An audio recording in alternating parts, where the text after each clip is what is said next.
In the US, 1 in 6 couples between the ages of 18 and 35 struggles with fertility, or technically struggles with infertility. I just hate using the word infertility. 1 in 6 between the age of 18 and 35. So we're not even looking at all the women that are choosing to wait till over 35, right? This is just the reproductive age group. You are listening to Veggie Doctor Radio, and this is episode number 156. Welcome to Veggie Doctor Radio. I am your host, Dr. Yami, board-certified pediatrician, certified lifestyle medicine physician, certified health and wellness coach, author, speaker, mother, wife, and human being. I passionately believe in the power of diet, habits, and mindset in sparking and sustaining well-being and joy in our lives. This podcast combines expert interviews and thoughtful monologues to explore plant-based nutrition, lifestyle medicine, parenting, mindset, and other exciting and fun topics. I hope that these episodes inspire you, uplift you, and equip you with the knowledge and tools to live your best life. Are you ready to get started? Let's do it. Welcome, veggie lovers, to another episode of Veggie Doctor Radio. Today, we are going to talk about fertility and the Fertile Foundation's lifestyle as presented by Dr. Aumatma Shah. It's very interesting. I think that you will find a lot of use in it. And you can also check out her Instagram and her website for even further information. Before I tell you more about Dr. Aumatma, I wanted to give a shout out to DNV, who left me a 5-star Amazon review on my book entitled Teach Kids Healthy Relationship with Food and Self. DNV says, I have gotten about 2/3 of the way through this book, but could not wait to write a review. I am a fellow physician and a mom who grew up with an unhealthy diet and struggled to have a good relationship with food myself that I want very badly not to pass along to my daughter. I have volunteered at a childhood obesity research labs and read a lot. I have read about intuitive eating, baby-led weaning, and just a myriad of nutrition books. What I appreciate about this book is that Dr. Yami has read all of the books, been through all of the struggles, and has integrated the knowledge and experience to make sense of it all. How to introduce healthy foods, how to deal with an obesogenic environment while developing a healthy relationship with food, and fostering body acceptance. A must read. Thank you so much, DNV. I really appreciate that review and the warm words. And I'm glad that you felt that way, because I think what's really awesome about each individual taking time to express things in their own words is that it's going to be unique from each person, because we are able to integrate all of our experiences, our knowledge, the time that we've spent, the struggles that we've had. So if you're one of those people out there that you know you have a book in you, or you want to start a podcast, or you want to start a YouTube channel because you are passionate about a topic, don't wait any longer. Please just do it. You will find your tribe. You will have your group. You will continue to evolve. Don't think you have to be perfect. I am absolutely not perfect. I'm still learning and growing every single day, thank goodness. But just do it. Just start. A reminder that the information on this podcast is for informational and educational purposes only. It is not meant to replace careful evaluation and treatment. So if you have concerns about you or your child's eating, nutrition, or growth, please consult a doctor. So Dr. Aumatma Shah is a board-certified naturopathic endocrinologist in practice for close to 15 years. She specializes in fertility and is the best-selling author of Fertility Secrets, What Your Doctor Didn't Tell You About Baby Making. Dr. Aumatma was awarded the Best Naturopathic Medicine Doctor Award locally in 2015 and 2020, and recognized as a top women in medicine doctor in 2020. In addition to supporting couples through individualized care in person and long distance, she also trains practitioners who want to specialize in fertility. Dr. Aumatma has been featured on ABC, Fox, CBS, KTLA, MindBodyGreen, The Bump, and more, along with being interviewed for countless podcasts on topics of fertility, pregnancy, and postpartum health. So in this podcast episode, obviously we talk about her fertility journey. It's a very interesting story, actually. What the current state of infertility is in the United States, how our diet and lifestyle affects fertility, and what are the major factors that are important to address, how early women should start to think about fertility, and what are the main things that couples can do as they wait to undergo a fertility evaluation. So there's lots of little nuggets and pearls. So if you are in that category that you're starting to think about having a baby or having another baby and you're concerned about your fertility, definitely take a listen. Veggie lovers, thank you so much for being here. If this is your first time, welcome. I really hope that you enjoy this podcast. And for all of you that keep coming back, thank you. I love you so much. Now let's listen to this conversation between me and Dr. Aumatma Shah.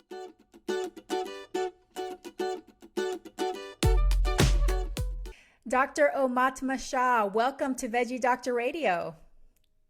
Thank you so much for having me, Dr. Yami. I'm excited to talk to you today. Well, this is going to be fun because I don't think I've really talked about fertility on the show before. And I know that this is a very relevant topic to many couples, something that impacts their lives so strongly, so memorably. So I really want to talk about it. But let's start from the beginning. Tell me about your journey, how you ended up specializing in fertility and all of that. Yeah, I actually started out as a general practitioner, primary care, and I practice in California where naturopathic doctors are primary care doctors. So I was seeing everything, mostly women, but everything. And it was about 4 or 5 years into my being in clinic that I was going through some of my own questions around fertility. I was married to this partner that I wasn't really sure I wanted to have babies with him. And I was coming to that realization. I was in my very early 30s and just really trying to figure out what it was that I was going to do if I didn't have kids with him. So it was a lot of like, egg freezing, does it work? Should I spend the money on that? Should I try to figure out if I can do this on my own later? And really the only thing that was going on in my head at the time was I was taught in school that our fertility declines at 35. So that was a big driver in this anxiety of what am I going to do? What am I going to do? And I started digging into the research and I actually came out with the conclusion that maybe our fertility declines at 35, but not as much as we're made to believe. And if that's the case, then I was willing to take the chance to find the right person and have a baby with the right partner. So I decided to leave the partner that I was with. I luckily found the love of my life very soon after. And then we actually waited like 5 or 6 years into our relationship to have a baby. Wow. So even though I was with the right partner, it still wasn't feeling like the right timing until we decided that it was the right time. And me being who I am, what I was learning through the research was just a lot of misconceptions around fertility. So I started sharing them, and I've been blessed to have a lot of practitioners reaching out to me for podcast interviews. So I would share what I was researching on my podcast interviews. And then women would call me after and like, hey, I heard you on this podcast. You can help me with my fertility. And I was like, oh no, it's all just theoretical. And then there were enough women that I was like, okay, this is getting serious. Like I need to figure out how I'm going to support all of these women that keep calling. And I ended up just like finally saying, okay, if this is what I'm meant to do, universe, show me. And that week, 3 women called. The first 2, I was like, no, I'm still not so sure about this. And then the third one, I was like, okay, I guess 3 is definitely a sign and I need to take that sign. So I told her, listen, I've never actually successfully helped anyone with fertility. I have a lot of theories about it and I've done a ton of research, but it's all just theory and research. And I would really feel better if you like go and meditate on it or think about it and feel into your intuition and see if I'm actually the right person for you to work with. And if I am, call me on Monday morning. And it was Friday afternoon. She calls me Monday morning and she was like, "You're the weirdest doctor I have ever met, but you told me the truth and my intuition is really clear. I need to work with you and you're going to help me have a baby." And 3 months later, she got pregnant and had a baby. Oh my goodness. So that was my first. And then really since then, it has just been a steady flow of women that find me. I honestly don't know how or where because we don't do advertising. But they come and it has become a joy and I feel like it's such a blessing to be part of people's journeys in this like really crucial time that I really just fell in love with fertility and doing this work and feel like, you know, I get excited every day to be supporting the women and couples that we support. Wow, what a story. I want to go back to the beginning though. You know, I'm just amazed at your candor. So you're with a partner and you're thinking, well, I would like to have babies eventually, but I don't think I want to have babies with this person.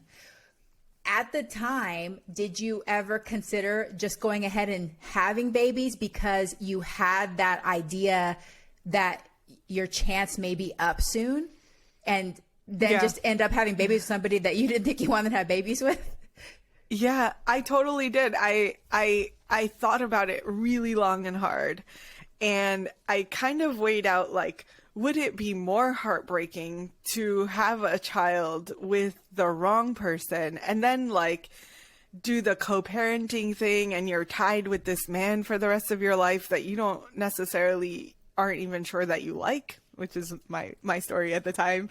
And then, or would it be more heartbreaking to not ever have a child if I'm taking the risk of like going out on my own and hoping for the best? And I ended up with, you know, I would rather prioritize the child, my future child, the life that child would have if we were in a scenario where we knew we weren't meant to be together, yet we have this child. So we were like trying to shuffle between two households and all of the things that come out of that. Especially since I felt like, man, I'm in this really blessed position to know that I really don't want to be connected to this person for the rest of my life. For people that have children and then, you know, whatever happens, it's okay. But I think that when you start out already aware that this is the wrong person, like my thought was it would be more of a heartbreak to have this child feel torn between two parents who don't necessarily want to be together and don't love each other. And, you know, why put someone through that? The reason I even ask is because I imagine that this has happened other times, like to other people. And probably a lot. Yeah. People find themselves in relationships and then they're like, actually, you know, I'm not sure if that was the best decision, but I'm getting older and I really want kids. I've always wanted kids. This is my dream. So you had to take a leap of faith and be like, okay, I hope the best happens, but this is not the way I want to do it. So thank goodness it worked out for you. So whenever you found your next partner, I'm assuming your now husband, did you have trouble conceiving or did things work pretty smoothly for y'all?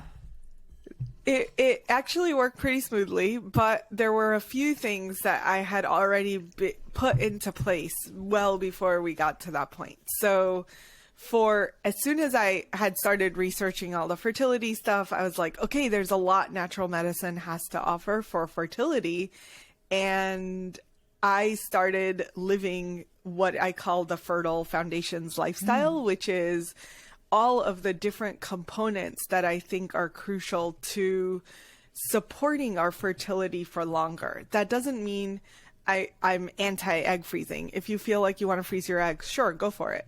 But even if I had frozen my eggs, I would still do all of the things that I did. There wouldn't have been a difference. I would still live the fertile lifestyle because I believe that it is crucial to not only freeze our eggs, but also have a good, healthy uterus to be able to sustain a pregnancy to term. So I knew that going in, and for the 5 or 6 years that I was with my current partner and we were waiting and not ready for that yet, I was doing all of those things. And then actually the year that he got ready more sooner than I did, actually. And he was like, let's do this. And I was like, I'm not ready. No, thanks. And in that year, I actually started feeling a lot of like health issues that like my stomach went out of whack. My adrenals were stressed out, burnt out. So I had a lot of my own work to do on myself. And I took a year before I actually got to that point of like, okay, I'm ready now. It was almost like 8, 9, 10 months that I was working on my own stuff, doing all of the treatments that we put our couples through. So I was like my own patient to a certain extent. I would go into the office and we have this laser that I use in the office on different acupoints. So I was doing all of that for a year. And then there was a moment, the conception day, I call it, which was essentially like a really bizarre moment of my partner saying, hey, are you ready now? And me like intuitively just being like, yes, I'm ready. And that was the moment that it happened. That is awesome. Yeah. That's so cool. But I love how patient and diligent you are. Wow. You just have this ability to just be like, hey, not yet. I'm going to do all these things. I'm going to get ready. Because I feel like when it comes to making babies, for people that do plan it ahead, it's not always planned, there is this like, okay, let's do it now. You know, it's like just run to get it done as fast as possible. And there's always that fear in the back of your head that if you don't start as soon as possible, you're going to miss the opportunity. So that's really cool how you were able to step back and be like, no, I have these issues. I want to work through them. Tell me a little bit more about this Fertile Foundations lifestyle. Sounds amazing. So there are several components that I think are essential to Fertile Foundations lifestyle. One is sleep, water intake, food, good, healthy, nutritious food, and then like supplements and general lifestyle things. And in the general lifestyle things, I put in like, should we drink coffee? Should we drink alcohol? Should we consume cannabis? You know, like all of the questions that I feel like a lot of people are having, that you want to know whether or not the things that you're doing now are going to impact your fertility 5 years from now. Then those are things to consider. And that doesn't necessarily always mean like, no, you can't drink your coffee anymore, but really looking at like, what does drinking coffee do to your body and how is it going to affect you? And is that something that you want to have happen? And for me, like, I generally don't drink coffee. I drink it on occasion. But I'm not the person that wakes up in the morning and needs coffee to get going. I do need tea to get going, so let's be real. But I find that the people that need the coffee the most, like, you know, you're like dragging and you can't get out of bed and you're like, oh, I can't function without my cup of coffee in the morning. Those are people that really should not be drinking coffee. So it's essentially like going through step by step and really looking at each portion of our life and evaluating it and saying, here's the best decision that I can make about this thing so that I can positively impact my fertility, whether it's for next year, 2 years from now, 5 years from now. It works regardless. And then the other thing that I was just talking to someone about yesterday, which is like the number of times that we are exposing ourselves to different toxins in the environment, in our home. We're breathing it in, we're eating it, we're putting it on our skin. Those are all things that should be known to be reproductive toxins. They should all come with these like bright red labels that say, this has a reproductive toxin in it. Please consume with care at the minimum, but we don't do that in our society. So those are all the things that I believe that we as women and future mothers, whenever we decide we want to become a mother, if we decide that, those are all things that are good to start avoiding now. So really going through step by step and clearing out the components of your home that have these toxins, the pans that you're cooking your food in that also is introducing these toxins, and really making it so that your lifestyle is not being detrimental to your fertility. You're not like hitting it again and again and again, even if it's in small incremental doses that we hit against our fertility. That's still, you do that for 5 years, that's going to add up. So the faster that we can have that awareness, and we share like so much of what we share is just like information, like everyone have this, because I don't really care. If you don't want to work with us, I don't really care. We're still going to share this information because I feel like there aren't a lot of other places to get this information. And that's I just want to help empower women and have us be able to walk into motherhood when we're ready to, and not feel like we're being forced into it by anybody. Yes. Oh, that's a great point, which leads me to the next question, because I feel like there's like a million fertility specialists, and mainly these are people that are doing the procedures. They're doing the IVF and the different fertility procedures, but there's not very much information on things that you can do on your own, like optimizing your diet and lifestyle and what other choices you have. So I do feel like there's a gap there because nobody talks about it, but I wonder if part of it is because there is this belief that it doesn't matter that much. Do you feel like there are other experts that feel like, well, it's all genetic or it's all age? Because what you said earlier is that age doesn't have as strong an impact as we are led to believe, at least not at 35. So yeah. I guess first put us in the current state here in our country. What's the state of infertility? How many couples are struggling? And then explain to me more about this age myth, and then we can go to the other thing.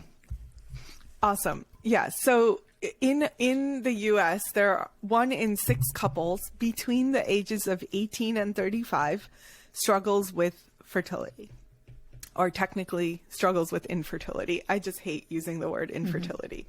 So they 1 in 6 between the age of 18 and 35. So we're not even looking at all the women that are choosing to wait till over 35, right? This is just the reproductive age group. Outside of that, the commonly accepted belief is that our fertility drops off of a cliff at 35. And that is based on research that came out in the 1800s from France. So why are we using research based in the 1800s to drive women into fertility clinics so that they can get these procedures as quickly as possible over the age of 35? And what you'll find is that there is a drop even in fertility clinic treatments. So as a woman ages, there's a lot of data about what's happening with IVF cycles. So between 35 and 37, their success rates are usually about 35%. By the time you get to 37, 39, something like that, the drop off is down to like probably about 20%. And then over 40, we're looking at abysmal success rates, like 2 to 4%, something like that. So there is a legitimate concern when it comes to IVF cycles, but then we transpose that with I just needed some hope. So I literally like pulled out every book that I could possibly think of. And the one book that really transformed and inspired me was Dr. Christian Northrup has a book called Women's Bodies, Women's Wisdom. It's this like really fat Bible for women's health. And this book, I'd probably like picked it up while I was in medical school. I hadn't read it a whole lot. I flipped to the fertility chapter, and she talks about women in different parts of the world that consistently, like regularly, were having babies at 60. And I'm not one that I do not. I don't want to sign up for that one. I have no interest in that. No, definitely not. But it did expand my consciousness to say, well, if there are women who are doing this at 60, then what are we doing that is so detrimental to our fertility? And then you start like, as soon as you get that mind shift, then you can be like, oh, all the toxins we're exposed to, the busyness of our lives, the stress in our lives, the fact that we don't meditate, the fact that we don't exercise, the fact that we eat crappy food, like you can go through every part of your life and be like, yeah, they're doing it way better. And when they're doing it way better, they're able to expand their reproduction out into the 60s. So that really gave me the opening or the possibility that something else could be different. And then we get to my actual patients. Once I started working with them for fertility, I found that we've had plenty of 40-plus-year-olds get pregnant also on their first tries or second tries at the most. And what we do is the same process, but more intensely, because what we know for a fact is that if people weren't living the Fertile Foundation's lifestyle, then surely there's a decline in the quality of eggs and the quality of sperm at the minimum. So we need to do whatever we can to optimize the quality of egg and sperm before we give them the go-ahead to start trying to get pregnant. And if we're able to do that successfully, and then there are other factors like, let's make sure your hormones are optimal. Let's make sure that your body is as rejuvenated as possible and all of those types of things. But if all of those things have clicked into place, we find that it's not that much different for a 40-year-old or 45-year-old to get pregnant than it is for a 35-year-old or a 25-year-old for that matter. So age is somewhat relevant, but the fact that a lot of what we tell women and what we're basing it on is like such old research. And there's a little bit of new research. The newer research shows, and these are like smaller scale studies, which is why we won't see a lot of traction with reproductive endocrinology doctors, because they're like, well, that was only a few hundred people, but the 1800 studies had thousands of people in it. It's like, okay, but it's still the 1800s. You might want to pay attention to the more relevant stuff, but that's just me. The newer data shows that age groups of 25 to 29 versus 35 to 39, there's only a 3% decline between those age groups for fertility outcomes. Wow. So from that, you can really walk away with like, maybe there's more to it than just our age, which I definitely believe. And there's definitely things that we can do, things that are in our power that we can be affecting and transforming well before we're ready to get pregnant, as well as really focusing in on egg quality and hormone balance before we're trying to conceive if we are wanting to have a baby soon. Yes, that makes a lot of sense. And when I was reading it on your Instagram, when you posted about that, it was a light bulb moment for me, because I think we just take it for granted what we hear, you know, like the older you get, the less chances you have. But the way that you're explaining it to me, the way it makes sense is maybe it's not age per se, but the older you are, the more years you've had exposure to your diet and lifestyle choices. So it's like this cumulative effect. But what you're saying is that even if you've had this exposure, there's still hope, because if you start that Fertile Foundations lifestyle, you can get your reproductive system, your hormones, everything back in balance and healthy, so that you can be in a more optimum state for fertility. Is that sound right? Yes. Okay. Exactly. So then why do you think that there's not more reproductive endocrinologists, more of these fertility specialists that talk about these things? Is it just because the knowledge is hard to get, or like you said, these small little studies? Because I feel like they never talk about it.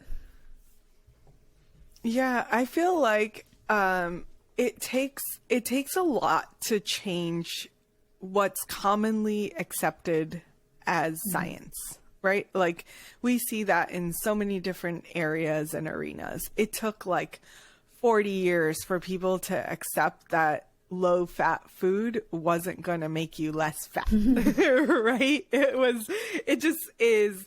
The research is happening, and these studies come out, more people keep doing this research. And then finally something clicks and a new generation of doctors actually starts spouting different things. But I think that because we're so entrenched in the Western medicine approach, it's hard for us to like filter through that and say, is there anyone saying something different? Is there actually evidence for something different? And that's why I am so out there talking about this stuff, because I feel like women should have choices. Not that reproductive endocrinology is wrong, but hey, if you are willing to take the steps before you get to even your fertility clinic, these steps are going to support you to have a more optimal IVF cycle on the first time, rather than 6 rounds of IVF, which is what most fertility clinic success rates are based on. So it really is like having that conversation and having that empowerment really is left to us and our own devices to say, hey, I need to go educate myself now, because my doctors are maybe not as aware of all of the things that are coming out. And unfortunately, like, even there are doctors that are against natural medicine. They're like, oh no, diet doesn't matter. Like, in which world has diet ever not mattered? You know, like we can talk about any condition, diet makes a difference. So we really need to find doctors or practitioners or educators that are going to give us information in a way that makes sense, in a way that's applicable. And then we as consumers or as women need to be saying, great, I learned these things. I'm actually going to go live it. And not that I learned it and it's in my head, but I'm actually going to go to bed at 10 o'clock at night rather than staying up till 1 in the morning every night, whatever that is for people. So really, learning is important, and then doing is the most important. Because we can learn all day and definitely not apply it, either because we have this paralysis, or we just feel like we just have to keep reading and reading and reading and reading before we take action. How early should women start to think about their fertility and their diet and lifestyle factors that affect it? As soon as they realize they want to have a child. So not every woman gets there at the same place or at the same time, right? Like, if you ask me in my teens and 20s, I was like, no way, I don't want anything to do with kids. And then suddenly this shift happened and I was like, whoa, I actually do want to have a child. But it really is like, whenever you feel like, hey, something's clicked into place, I want to have a child, I'm going to start making fertile choices that lead to preserving or ensuring that I'll be able to have that child when I'm ready, is perfectly acceptable. And I feel like there are a lot of young women that start with this awareness, like I feel like I had friends that in my teens, 15, 16, 18, that were like, oh, I want to have like 3 kids. And I was just like, yeah, that's not me. But that's awesome. Awesome for you. But I think that if you knew that early that you want to have children, you might even make different choices about birth control. So really having the foundation of, hey, this is I'm aware that this is a desire that I have, and it's going to be maybe not now, but for some time in the future, then really like structuring our lives in a way that are fertility friendly. And there are choices that we're making every single day that are either pro-fertility or anti-fertility. And if we can make those choices better, we're going to be in a better place when we are ready to have that child. And those little choices every day, it ends up being a big investment in that future decision. So yeah, I agree. The earlier, the better. And as a pediatrician, so what I do all the time is to help instill these habits and behaviors that set children up for success for a long time, so it starts early. Yes. So a lot of couples get referred to the fertility specialist. They know that they have to go there. There's probably people listening now that have already been or know that they have to go. What would you recommend that they do as they wait to undergo fertility evaluations? Yeah, that's a great question. So most fertility evaluations start at the point where you have tried for a certain amount of time on your own to conceive. And for women under 35, that time is 12 months, an entire year of having sex when you think you're ovulating, regularly having sex, not getting pregnant. And that actually triggers the fertility evaluations. And then you have women over 35 that are 6 months of trying. But at that point, your anxiety is so high. Like 6 months of trying is a long time. So in either scenario, I feel like the amount that you're expected to try is a lot higher than like most of what women feel comfortable with. So whether you're under 35 and you've been trying even for 6 months and you're like, oh my God, my anxiety is just getting worse and worse and worse every time I try and not get pregnant, I'm feeling like I'm failing. And then over 35, it's like, oh my God, do I have to wait 6 months? Like, do I have 6 months to wait? So it's really like, I'm a proponent of getting your own evaluation if your OBGYN doesn't want to order the test for you or isn't able to, whatever. Do your own evaluation. There are lots of at-home testing kits, essentially, that can mail you a little box to your house. You do a finger stick, which is, like a blood sugar kind of test. The little circles, send it back, and they will evaluate your hormones for like $150. So often we're waiting for our OBGYN to take action, or, hey, that's not covered by my insurance, so I'm going to wait and wait and wait. Whereas I feel like if we know in advance, if we know like right from the get-go, the minute I decide I want to have a baby and I know, go and do this kit, and hey, I'm not getting pregnant, I'm gonna figure out what my hormones look like. The kit comes back and says, hey, your estrogen is a little high. Guess what? You just saved yourself 8 to 10 months of trying, and instead you can focus that energy on lowering your estrogen levels. So really trying to get this information sooner gives the ability to be able to have access to care, make different choices that may lead to faster success rather than not. That makes sense. And obviously the Fertile Foundation's lifestyle, right? So that's something that anybody can start right away, start optimizing their sleep and their stress and their diet and all of that. That's great. What do you wish more women knew about fertility? We've talked about so much of it. I feel like if women just knew that they are in control of their body and they have deeper intuition and awareness about their fertility than doctors are willing to acknowledge you about. I feel like, the number of times women are like, oh, I took this supplement and I didn't really feel good. And I'm like, okay, let's throw that away. And they're like, what, really? Shouldn't I just try it for longer? And I'm like, absolutely not. You said you felt like crap. So it's really like having the partnership from a practitioner, or even just that awareness in your own body, like, hey, something's not right. Follow that intuition. Don't wait. And if you don't have someone that's willing to say, well, everything looks fine on your hormones, you're fine, find someone else. If you're like, hey, something's out of whack, I need to figure out what it is, find someone who's willing to work with you to figure out what it is that your intuition is telling you. Awesome. I love that.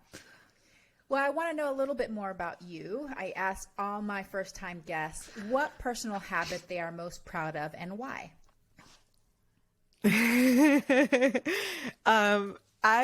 I would say probably sleep is my biggest personal habit, because I tend to be a night owl. I have always been a night owl. I can't remember in my teens, I used to go to bed at like 4 a.m. So for decades, I have been the person that cannot get to bed early enough. And since I started the Fertile Foundation's lifestyle for myself, it's been a more intentional thing of like, let's move the sleep time sooner and sooner and sooner, and make sure that I'm really prioritizing my sleep. Has been a big component of just needing what I need and what I know I need, but actually doing it and like being accountable to myself to continue that practice no matter what. What do you think have been the most effective strategies for you to get yourself to bed earlier? See, this is hard for me to identify with, because I'll even say, like, it'll be Friday night and I'll be like, let's stay up and watch a movie. And then everybody knows. They look at me like, okay, mommy. Like by 9 p.m., I'm just like, I think I'm going to bed. Because I get sleepy and my body's just like, go to sleep. I have zero motivation to do anything else. So it's different from my personality. So I'm always fascinated by people that love to stay up late. So it sounds like it was probably pretty difficult for you. So what were the strategies that you feel like really helped you get to bed early? There are a few. I think that as I kind of think of it as like biohacking in a way, because I realized that part of my inability to fall asleep was the fact that I had a screen in front of me that's giving off these blue light signals that rewire my brain to not be able to sleep. And they also rewire your brain to not have the right cortisol awakening response in the morning. It's called CAR. There's a test that you can do for it. But if you don't get this cortisol awakening in the first 30 minutes of waking, you're going to go through that whole day feeling exhausted. And this blue light switches between lowering your melatonin production and lowering your cortisol awakening response.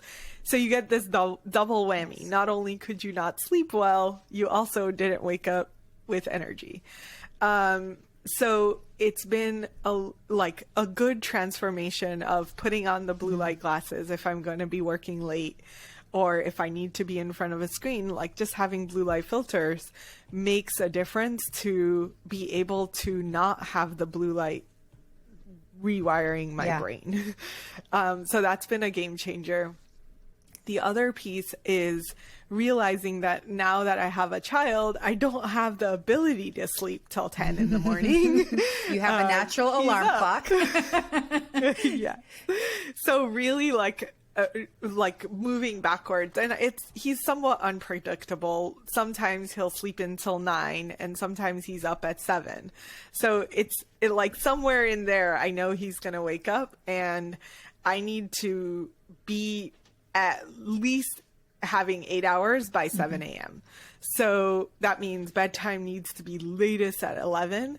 And it's really like between the blue light, and the other part that keeps me awake a lot is I'm a creative that has the best ideas at night. So my brain is like going. Sunday night, I stayed up till like 11:30 because I was on my phone, like typing all these ideas that I had for this week. I was like, oh my God, I have to like write it all down before I forget. So, really like being able to either have the ideas, write it down, or make myself an audio note or something that I can transcribe later has really helped to calm my brain down and turn it off so that I can like relax and go to bed. I love it. So those are the things that have helped. It's never been like, hey, I don't like sleep. I actually love to sleep. I just love to sleep at a different time. Have to shift your entire schedule. Have you read the book, The Circadian Code? No, I haven't. Basically just reiterated one of the things that I say a lot, which is one of the discoveries that they made, that people that describe themselves as night owls, it's not that they actually stay up later naturally. It is that they are more sensitive to blue light. So they are just more affected by blue light. And you discovered that yourself already. Oh, interesting. So you knew that this is keeping me awake. It's keeping me stimulated. It's easy for me to stay up till 4 when I have screens in my eyes, when I have the lights on. And then with the blue light blockers, you found that helped. I've been recommending it to my patients as well that have, especially teens, they naturally shift a little bit.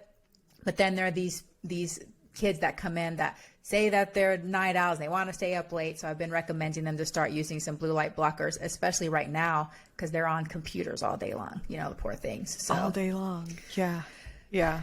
Well, That's Dr. great. Aumatma, this has been so great. Thank you so much for sharing your time with us and your expertise and all this great information. Where can my listeners connect with you? And please tell us about any products or services that you offer. Okay, sure. So if you go to Instagram at holistic_fertility_expert, that's a really great place to connect. And in my link tree, there's actually a bunch of links to download free resources. So I have a lab test cheat sheet, so you can order your own labs like I talked about, and then be able to interpret them and understand those results and really get like, is this something I should be concerned about or not? You can do that for yourself. There's a link to Modern Fertility. That is one of the places that we send people for the lab testing. Just a lot of resources. There's a Divas Detox Guide, which is the clean up your home and really like address all of the toxins in our environment. So those are all resources that are on there. There is the possibility, if you're like, hey, I think I want the support now.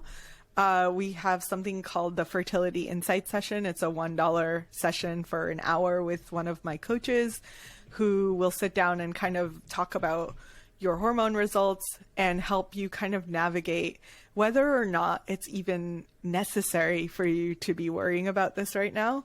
And to, if there is some work to do, here's how we can support you. So that's a good initial starting point to get access to our services as well. Wow. So an hour consult for only $1? That's pretty amazing. I can't imagine that a lot of people wouldn't take advantage of that. So that's really great. And you have a book as well, correct? I do. Yes. It's called, let me actually show it to you. It's called Fertility Secrets, What Your Doctor Didn't Tell You About Baby Making. This one released in 2017. I actually have a new book that's coming out called Infertility. So in parentheses, fertility. And then I think the subtitle is Story, Successes, and Something. And it's a collaborative book with a bunch of authors. Fun. So I'm really excited about that one. And if you're following me on Instagram, you'll definitely see where to access it. We'll have some like pre-release discounts and stuff like that. Awesome. So. Congratulations on that. Well, this has been you. fantastic. If you could please leave us with one call to action, what is one thing that we can do this week to improve our well-being? Get some sleep. Yes. Surprise. No, I feel like we didn't actually touch on it, but the science between sleep and egg quality in particular is really high. So melatonin internally produced, external supplementation is also okay, but internally produced melatonin has the most beneficial effect on the quality of eggs. So when it comes to fertility, like that's one of the biggest bang for your buck that doesn't cost anything is get more sleep. Oh, I love it. That definitely speaks to my lifestyle medicine doctor heart there. So important. Dr. Aumatma, thank you so much for joining me today on Veggie Doctor Radio, and I hope that you have a very plantastic day. Thank you so much for having me, Dr. Yummy. Hey, veggie lover. I hope that you loved today's episode.